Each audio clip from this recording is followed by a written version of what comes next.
లూకా సువార్త 20వ అధ్యాయం.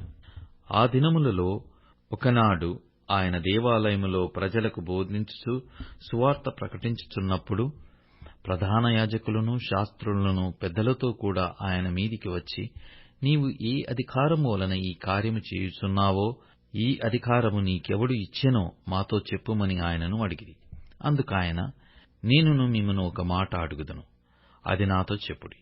యోహాను ఇచ్చిన బాప్తిస్మము పరలోకము నుండి కలిగినదా, మనుషుల నుండి కలిగినదా అని వారిని అడగగా, వారు మనము పరలోకము నుండి కలిగినదని చెప్పిన ఎడల, అలాగైతే మీరెందుకు అతని నమ్మలేదని ఆయన మనలను అడుగును. మనుషుల వలన కలిగినదని చెప్పిన ఎడల ప్రజలందరూ మనలను రాళ్లతో కొట్టుదురు.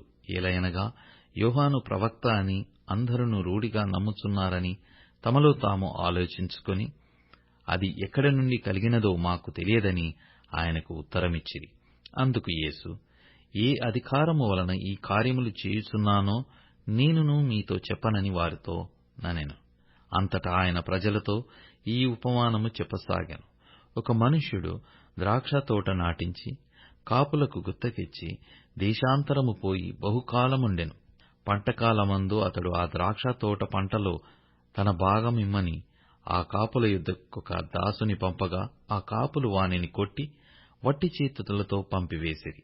మరలా అతడు మరియొక దాసుని పంపగా, వానిని కొట్టి అవమానపరిచి వట్టి చేతులతో పంపివేసిరి.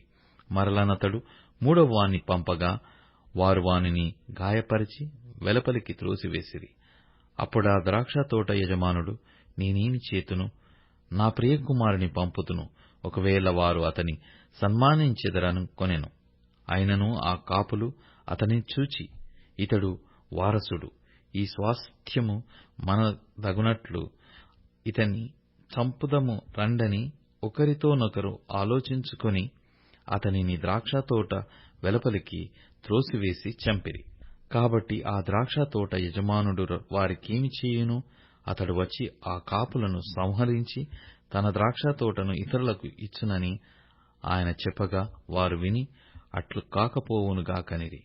ఆయన వారిని చూచి, అలాగైతే ఇల్లు కట్టువారు నిషేధించిన రాయి మూలకు తలరాయి ఆయను అని వ్రాయబడిన మాట ఏమిటికి ఈ రాతి మీద పడు ప్రతివాడును తునకలైపోవును, గాని అది ఎవని మీద పడునో వానిని నలిచివేయుననెను. ప్రధాన యాజకులను శాస్త్రులను తమ్మును గూర్చి ఈ ఉపమానము ఆయన చెప్పెనని గ్రహించి ఆ గడియలోనే ఆయనను బలాత్కారముగా పట్టుకొన సమయము చూచిరి. గాని జనులకు భయపడిరి. వారాయనను కనిపెట్టుచు అధిపతి వశమునకును అధికారమునకును ఆయనను అప్పగించుటకై ఆయన మాటల యందు తప్పు పట్టవలెనని తాము నీతిమంతులని అనిపించుకొను వేగుల వారిని ఆయన యొద్దకు పంపిరి. వారు వచ్చి, బోధకుడా, నీవు న్యాయముగా మాటలాడుచును బోధించుచునున్నావు. నీవెవని యందును మొమాటము లేక సత్యముగానే దేవుని మార్గమును బోధించుచున్నావని ఎరుగుదుం. మనము కైసరునకు పన్ను ఇచ్చుట న్యాయమా కాదా అని ఆయనను అడిగిరి. ఆయన వారి కుయుక్తిని గుర్తెరిగి, ఒక దేనారము నాకు చూపుడి, దీనిమీద రూపమును పైవ్రాతయు ఎవనివని అడగగా, వారు కైసరువనిరి.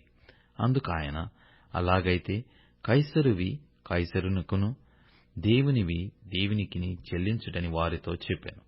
వారు ప్రజల ఎదుట ఈ మాటలో తప్పు పట్టు నేరక ఆయన ప్రత్యుత్తరమునకు ఆశ్చర్యపడి ఊరకుండిరి. పునరుత్థానము లేదని చెప్పెడి సద్దూకయ్యులు కొందరు ఆయన యొద్దకు వచ్చి ఆయనను ఇట్లడిగిరి, బోధకుడా, భార్య బ్రతికియుండగా ఒకని సహోదరుడు సంతానము లేక చనిపోయిన ఎడల అతని సహోదరుడతని భార్యను పెళ్లి చేసుకొని తన సహోదరునికి సంతానము కలుగజేయవలెనని మోషే మనకు రాసి ఇచ్చెను. 7 సహోదరులు ఉండిరి. మొదటి వాడొక స్త్రీని పెళ్లి చేసుకుని సంతానము లేక చనిపోయెను. రెండవ వాడును మూడవ వాడును ఆమెను పెళ్లి చేసుకొనిరి. ఆ ప్రకారమే 7 ఆమెను పెండ్లాడి సంతానము లేకయే చనిపోయిరి. పిమ్మట ఆ స్త్రీయు చనిపోయెను. కాబట్టి పునరుత్థానమందు ఆమె వారిలో ఎవనికి భార్యగా ఉండును? ఆ 7 ఆమె భార్యగా ఉండెను గదా అనిరి. అందుకు యేసు, ఈ లోకపు జనులు పెళ్లి చేసుకొందురు, పెండ్లికియ్యబడుదురు. గాని పరమును మృతుల పునరుత్థానమును పొందుటకు యోగ్యులని ఎంచబడిన వారు పెండ్లి చేసుకొనరు, పెండ్లికియ్యబడరు. వారు పునరుత్థానములో పాలివారయుండి దేవదూత సమానులను దేవుని కుమారులనైయుందురు గనుక వారికను చావనేరరు. పొదను గురించిన భాగములో ప్రభు అబ్రహాము దేవుడనియు ఇస్సాకు దేవుడనియు యాకోబు దేవుడనియు చెప్పుచు మృతులు లేతురని మోషే సూచించెను. ఆయన సజీవులకే దేవుడు కాని మృతులకు దేవుడు కాడు. ఆయన దృష్టికి అందరును జీవించుచున్నారని వారికి ఉత్తరమిచ్చెను. తరువాత వారు ఆయనను మరేమియూ అడగ తెగింపలేదు గనుక శాస్త్రులలో కొందరు, బోధకుడా, నీవు యుక్తముగా చెప్తివనిరి.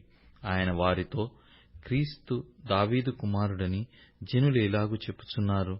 నేను నీ శత్రువులను నీ పాదములకు పాదపీఠముగా ఉంచు వరకు నీవు నా కుడిపార్శ్వమున కూర్చుండుమని ప్రభువు నా ప్రభువుతో చెప్పెను అని కీర్తనల గ్రంథములో దావీదే చెప్పియున్నాడు. దావీదు ఆయనను ప్రభు అని చెప్పిన ఎడల ఆయన ఏలాగో అతని కుమారుడగునని చెప్పెను.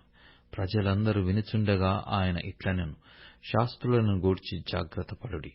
వారు నిలువుటంగీలు ధరించుకుని తిరుగగోర్చు సంత వీధులలో వందనములను, సమాజ మందిరములలో అగ్రపీఠములను, విందులలో అగ్రస్థానములను కోరుదురు. వారు విరోధురాండ్ల ఇండ్లను దిగమింగుచు మాయావేషముగా దీర్ఘ ప్రార్థనలు చేయుదురు. వారు మరి విశేషముగా శిక్ష పొందుదురని తన శిష్యులతో చెప్పెను.